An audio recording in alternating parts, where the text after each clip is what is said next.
कानामध्ये इयरफोन घालून रेल्वे रूळ ओलांडणे एका 16 वर्षाच्या विद्यार्थिनीच्या जीवावर बेतलं।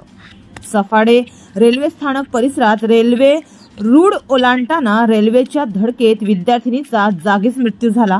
वैष्णवी मयूर रावल असे या मृत विद्यार्थिनीचे नाव असून या घटनेमुळे सर्वत्र हळहळ व्यक्त होत आहे। सध्याच्या मोबाईल युगात शालेय महाविद्यालय विद्यार्थी तरुण तरुणी सर्वांकडे मोबाईल असतो। कानात इयरफोन हेडफोन घालून मोबाईलमधून मोठ्या आवाजात गाणी ऐकून बहुतांश जण प्रवास करत असतात।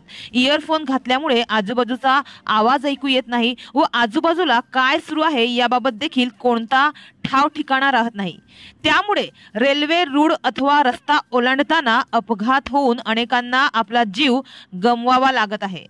अशीच काहीशी दुर्दैवी घटना सफाळे रेल्वे स्थानक परिसरात घडली। इयरफोन कानात घालून रेल्वे रूळ ओलांडत असताना रेल्वेच्या धडकेत विद्यार्थिनीचा मृत्यू झाला।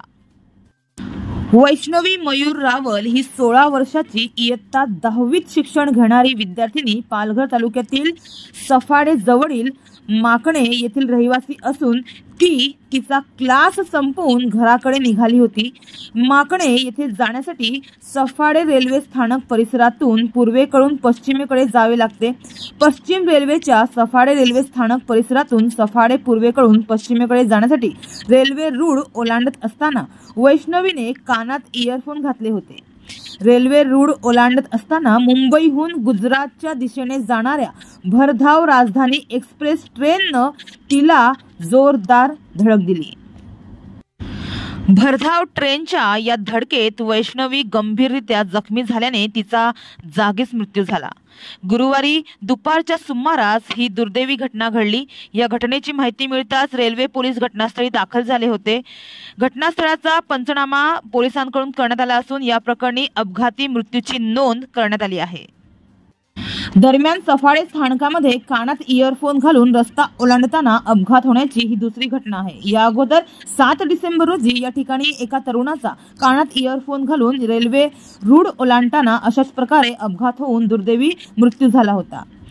मात्र या रेल्वे फाटकाजवळ पादचारी पूल नसल्याने ग्रामस्थांकडून संताप व्यक्त केला जात आहे। यासाठी रेल्वे प्रशासनाने पश्चिमेकडील येण्या जाण्यासाठी रेल्वे फाटकात पादचारी पूल बांधावा अशी मागणी माकणे येथील ग्रामस्थांनी केली आहे। तर आजकाल लहानांपासून अगदी वयोवृद्धांपर्यंत सर्वजण इयरफोन घालून दररोजचा प्रवास करतात। त्यावेळी आजूबाजूला रस्ते ओलांडताना रेल्वे रूळ ओलांडताना येणाऱ्या वाहनांचा रेल्वे गाडीचा त्यांना आवाज येत नाही, त्यामध्ये त्यांचा जीव जातो। या गोष्टी टाळून रस्ते ओलांडताना रेल्वे रूळ ओलांडताना आजूबाजूला पाहूनच प्रवास करणे गरजेचं आहे। तर एकीकडे तरुण वर्गामध्ये असणारे इयरफोन सारखे हे वेळ जीवावर बेतत आहे। यासाठी विद्यार्थ्यांचे समुपदेशन आवश्यक झालं आहे। स्वयंसेवी संघटना पोलीस विभाग यांनी याबाबत विद्यार्थ्यांमध्ये जागरूकता आणण्यासाठी प्रयत्न करायला हवेत अशी अपेक्षा आता नागरिकांकडून व्यक्त होत आहे। हमारे चैनल को अभी सब्सक्राइब करें और बेल आइकन दबाना न भूलें। धन्यवाद।